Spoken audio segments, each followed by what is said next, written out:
हिंदी व्याकरण का अध्याय 19, जिसमें हम शब्द शक्ति और रस के बारे में पढ़ेंगे। और ये लूसेंट्स जनरल हिंदी किताब पर आधारित है। जी बिल्कुल। इसमें पहला बिंदु है भाषा का वैज्ञानिक और भावनात्मक पक्ष। अच्छा, तो इसका मतलब हम भाषा के दो पहलुओं को समझने वाले हैं। एक तो उसका वैज्ञानिक रूप और दूसरा उसका भावनात्मक रूप। हाँ। फिर अगला बिंदु है शब्द का अर्थबोध और काव्य का आनंद। मतलब हम ये जानेंगे कि शब्दों का अर्थ कैसे समझा जाता है और फिर उस अर्थ से काव्य या काव्य का आनंद कैसे लिया जाता है। और हाँ, इसमें एक परीक्षा विशेष का पॉइंट भी है। जी, ये बहुत महत्वपूर्ण है। लिखा है, रस को काव्य की आत्मा यानी सोल ऑफ पोएट्री माना जाता है। बिल्कुल, ये सवाल अक्सर परीक्षाओं में आता है कि काव्य की आत्मा किसे कहते हैं। तो चलिए आगे बढ़ते हैं। स्लाइड कहती है शब्द शक्ति परिचय। तो अब हम शब्द शक्ति का एक परिचय लेंगे। इसकी परिभाषा दी गई है, शब्द और अर्थ के संबंध को शब्द शक्ति कहते हैं। हाँ, तो मतलब किसी शब्द और उसके मतलब के बीच का जो रिश्ता है, बस उसे ही शब्द शक्ति कहते हैं। और इसके 3 प्रकार बताए गए हैं। हाँ, अभिधा, लक्षणा और व्यंजना। और इसमें एक और परीक्षा विशेष तथ्य है। शिवाजी या मम्मट के अनुसार शब्द शक्ति का व्यापार शब्द व्यापार कहलाता है। जी, ये विद्वानों के नाम और उनके द्वारा दिया गया शब्द याद रखना जरूरी है। शब्द व्यापार। ठीक है, तो पहले प्रकार पर आते हैं।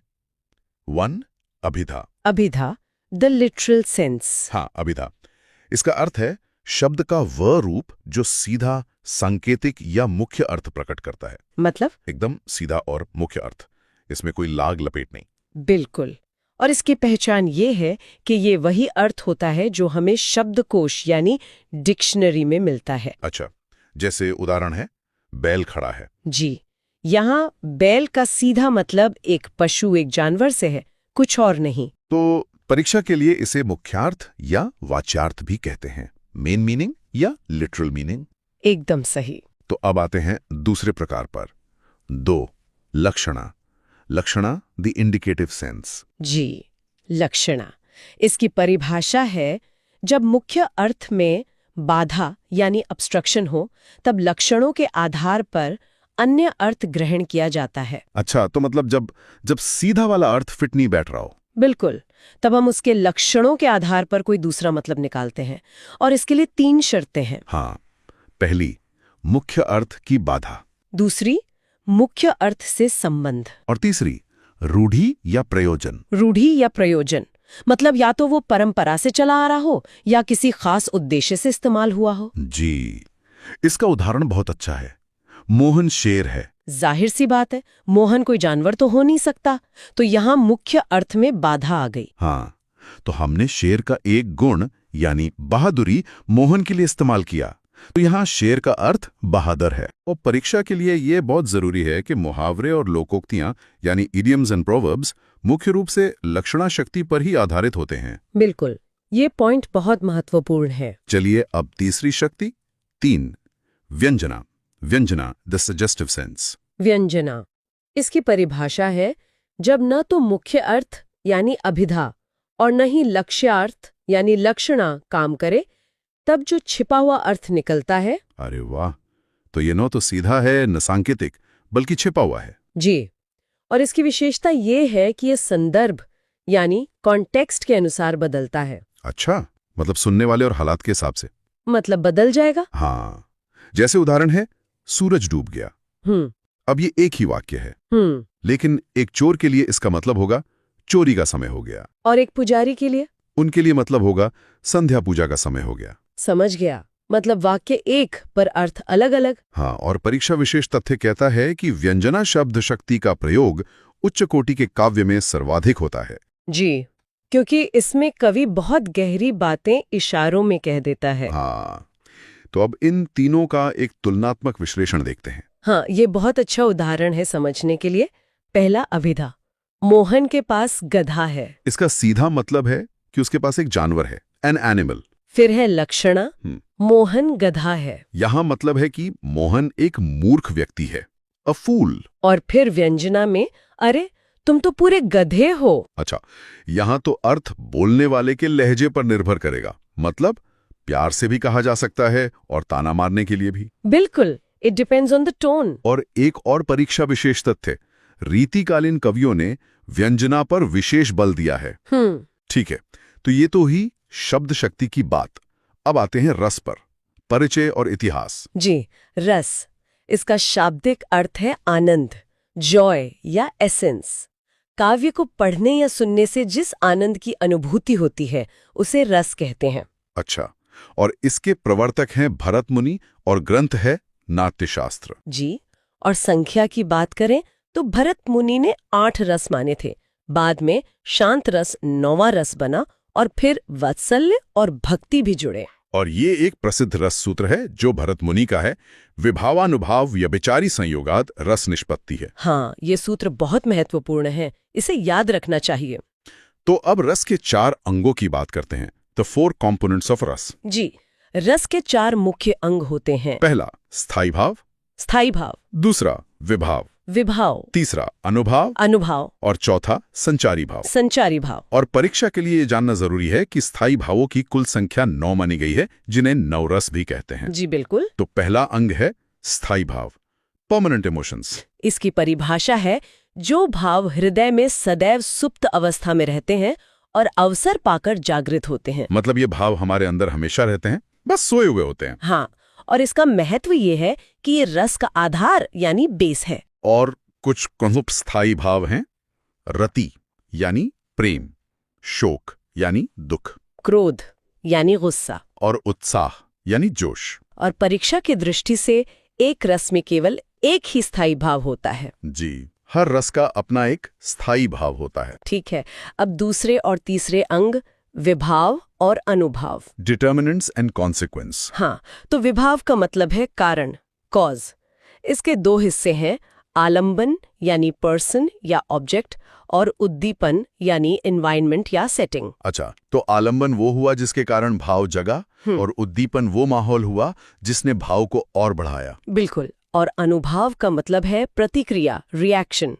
भाव जागने के बाद जो शारीरिक चेष्टाएं होती हैं, जैसे कांपना या पसीना आना। और इसमें परीक्षा विशेष का एक बिंदु है कि सात्विक अनुभाव 8 प्रकार के होते हैं जिन पर हमारा वश नहीं होता, जैसे रोमांच या कंप। जी, ये शारीरिक प्रतिक्रियाएं अपने आप होती हैं। अब चौथा अंग, संचारी या व्यभिचारी भाव, ट्रांजिटोरी इमोशंस। इसकी परिभाषा है कि ये वो भाव हैं जो पानी के बुलबुलों की तरह बनते और मिटते रहते हैं। मतलब ये थोड़ी देर के लिए आते हैं। हाँ, और इनका कार्य स्थायी भाव को पुष्ट करना यानी स्ट्रेंथन करना है। और इनकी कुल संख्या 33 मानी गई है। जी, 33। इसके उदाहरण है हर्ष, विषाद, लज्जा, चिंता। और एक बहुत ही दिलचस्प परीक्षा विशेष तथ्य है, महाकवि देव ने छल नामक 34वां संचारी भाव माना था, लेकिन उसे मान्यता नहीं मिली। जी, ये एक रोचक तथ्य है जो पूछा जा सकता है। चलिए अब रसों के प्रकार देखते हैं। पहला है श्रृंगार रस। श्रृंगार रस, द एरोटिक सेंटिमेंट। इसका स्थायी भाव है रति यानी प्रेम या लव, और इसका उपनाम है रसराज, मतलब किंग ऑफ रसाज, सभी रसों का राजा। और इसके 2 भेद हैं। एक है संयोग श्रृंगार, जिसमें मिलन का वर्णन है, जैसे सीताराम का मिलन। और दूसरा है वियोग श्रृंगार, जिसमें बिछड़ने का वर्णन है, जैसे गोपियों का विरह। और परीक्षा के लिए एक बहुत बारीक अंतर समझना जरूरी है। वियोग श्रृंगार में आशा बनी रहती है, जबकि करुण रस में आशा समाप्त हो जाती है। बिल्कुल, वियोग में दोबारा मिलने की उम्मीद होती है। अब अगले 2 रस, हास्य और करुण, ह्यूमर एंड पेथोस। हास्य रस का स्थायी भाव है हास यानी लाफ्टर। इसका कारण हो सकता है विकृत वेशभूषा, वाणी या चेष्टा। मतलब किसी की अजीब हरकतों को देखकर जो हंसी है। जी, और करुण रस का स्थायी भाव है शोक यानी ग्रीफ। इसका कारण है इष्ट वस्तु की हानि या प्रियजन की मृत्यु। और परीक्षा के लिए ये जानना महत्वपूर्ण है कि भवभूति ने करुण रस को ही एकमात्र रस माना है, एको रसः करुणेव। जी, उनके अनुसार यही मुख्य रस है। अब आते हैं चौथे और 5वें रस पर, वीर और रौद्र, हीरोइज्म एंड फ्यूरी। वीर रस का स्थायी भाव है उत्साह, एंथुजियाज्म।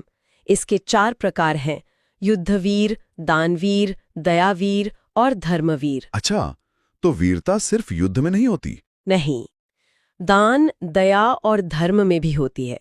और रौद्र रस का स्थायी भाव है क्रोध, एंगर।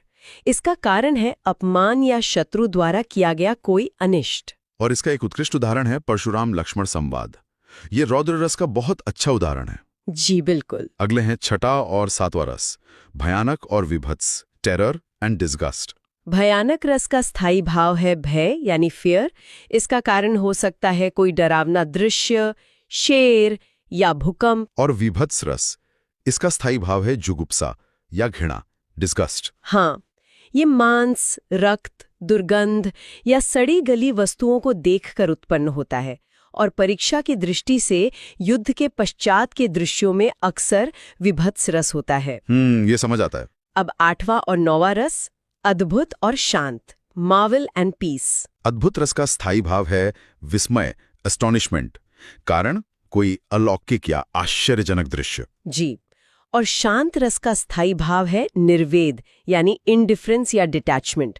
इसका कारण है संसार की नश्वरता का ज्ञान होना या ज्ञान प्राप्ति। और परीक्षा के लिए ये जरूरी है कि नाट्य शास्त्र में भरत मुनि ने शांत रस को स्वीकार नहीं किया था, ये बाद में जुड़ा। जी, उन्होंने इसे नाटक के लिए उपयुक्त नहीं माना था। और अब 10वां और 11वां रस, वात्सल्य और भक्ति, अफेक्शन एंड डिवोशन। वात्सल्य रस का स्थायी भाव है वत्सल यानी स्नेह, जो बच्चों के प्रति होता है। और इसके सम्राट कवि हैं सूरदास। हाँ, ये तो बहुत प्रसिद्ध है। सूरदास को वात्सल्य रस का सम्राट कहा जाता है। बिल्कुल। और भक्ति रस का स्थायी भाव है भगवत विषयक रति यानी ईश्वर प्रेम। इसमें श्रद्धा और पूज्य भाव होता है। तो अब हम वापस भारत मुनि के रस सूत्र पर आते हैं। जी, द रास फॉर्मूला। सूत्र है विभावानुभाव्य व्यभिचारी संयोगाद्र सनिष्पत्ति है। अब इसका अर्थ ज्यादा साफ है। विभाव यानी स्टिमुलस, अनुभाव यानी रिस्पॉन्स, और व्यभिचारी यानी संचारी या ट्रांजिटरी स्टेट। इन तीनों के संयोग यानी कॉम्बिनेशन से रस की निष्पत्ति यानी मैनिफेस्टेशन होती है। और परीक्षा विशेष ये है कि इस सूत्र की व्याख्या 4 प्रमुख आचार्यों ने अलग अलग की है, भट्ट लोलट, शंकुक, भट्टनायक और अभिनवगुप्त। जी, इन चारों की व्याख्याएं बहुत प्रसिद्ध हैं। चलिए अब कुछ परीक्षा उपयोगी महत्वपूर्ण तथ्यों को जल्दी से देख लेते हैं। जी। सर्वश्रेष्ठ रस कौन सा है? श्रृंगार रस। संचारी भावों की संख्या 33। और सात्विक अनुभावों की संख्या 8। भरत मुनि के अनुसार रसों की संख्या 8। और वर्तमान में मान्य रसों की कुल संख्या 11।